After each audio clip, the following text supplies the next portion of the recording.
नमस्कार। Robert हर्जावेग, shark tank वाले अरबपति निवेशक। बिजनेस के बारे में उनकी असल सोच क्या है, हमने उनके सबसे सीधे बिना लाग लपेट वाले जवाबों को इकट्ठा किया है। ये कोई किताबी बातें नहीं है, बल्कि बिजनेस की दुनिया का अनफिल्टर्ड सच है। चलिए सीधे इसी कड़वी सच्चाई से शुरू करते हैं। हर्जावेग मीठी गोलियां नहीं देते, वो बताते हैं कि बिजनेस की दुनिया असल में कैसी है, और इसे समझने के लिए हमें सबसे पहले इस हकीकत को मानना होगा।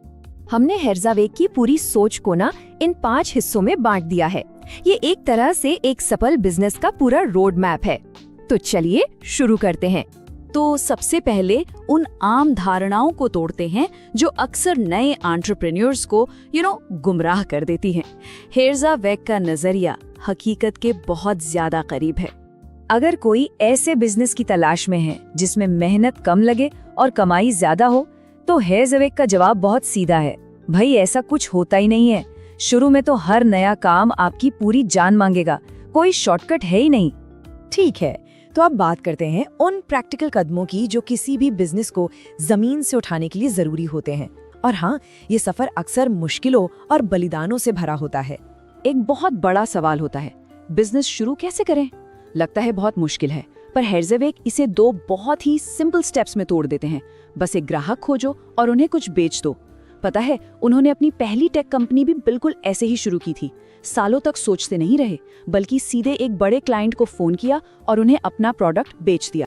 वर्क लाइफ बैलेंस, ये एक बहुत बड़ा सपना है ना? लेकिन नए फाउंडर्स के लिए शुरुआती हकीकत कुछ और ही होती है। हर्जावेग कहते हैं कि बिजनेस की जरूरतें हमेशा सबसे पहले आती हैं। ये बहुत ही शानदार तरीके से दिखाती है कि एक नया बिजनेस कितना निर्मम हो सकता है। जब उसे आपकी जरूरत है तो बस है, आपको वहां होना ही पड़ेगा, चाहे कुछ भी हो। तो ठीक है, हमने एक फाउंडर के शुरुआती संघर्ष को तो समझ लिया। अब चलिए अपना ध्यान उस चीज पर लगाते हैं जो इन सभी बलिदानों को सार्थक बनाती है, और वो है ग्राहक। ये जो क्लासिक चैलेंज है ना, मुझे ये पेन बेचो, ये असल में पेन के बारे में है ही नहीं।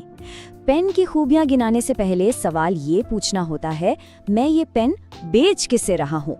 मतलब पहले ग्राहक को समझो, फिर बेचो। यहाँ सबसे जरूरी बात यह है कि वैल्यू क्या है, ये आप तय नहीं करते, आपका ग्राहक तय करता है। तो अपना नजरिया बदलना पड़ेगा और ग्राहक की जगह से सोचना होगा।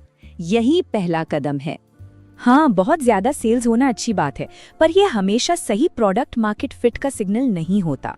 असली इशारा तो तब मिलता है जब आपके ग्राहक आपके प्रोडक्ट के दीवाने हो जाते हैं। बस यही है वो कट्टर ग्राहक अनुभव। जब आपका प्रोडक्ट ग्राहक के लिए एक जरूरत बन जाए, सिर्फ एक ऑप्शन नहीं, तब समझिए कि आपने कुछ बहुत बड़ा हासिल कर लिया है।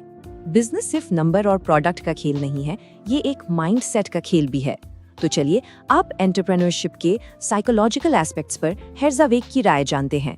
असफलता, सफलता और एम्बिशंस के बारे में।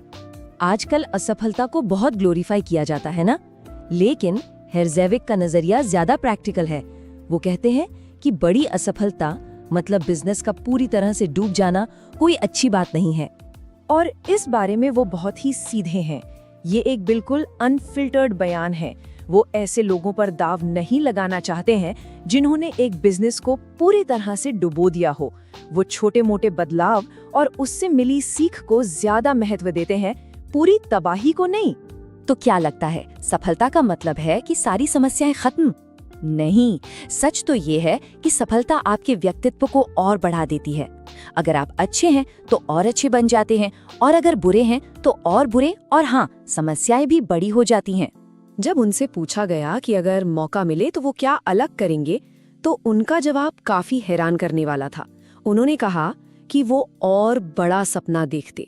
मतलब उनकी सोच की सीमा नहीं, उनकी सफलता की सीमा तय की। ठीक है, तो सोचना समझना तो ठीक है, पर एक्शन लेना भी तो जरूरी है। तो इस आखिरी हिस्से में हम हर्जावेग के उन ठोस नियमों पर ध्यान देंगे जिन्हें तुरंत लागू किया जा सकता है। ये एक बहुत ही सिंपल लेकिन जबरदस्त तरीका है। हर दिन 3 सबसे जरूरी काम चुनें और उन्हें पूरा किए बिना दिन खत्म न करें। बस इतना करने से आप लगातार आगे बढ़ते रहेंगे। जब हेर्ज़वेग किसी एंटरप्रेन्योर को परखते हैं तो वो इन 3 चेतावनी संकेतों पर जरूर ध्यान देते हैं। ये एक तरह से क्या नहीं करना है इसकी एक साफ साफ गाइड है। तो असली मोटिवेशन क्या है?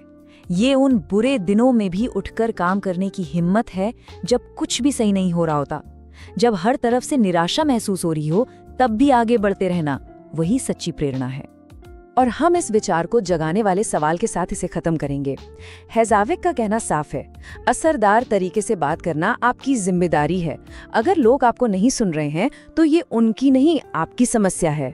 तो खुद से पूछना बनता है, क्या आपकी बात सुनी जा रही है?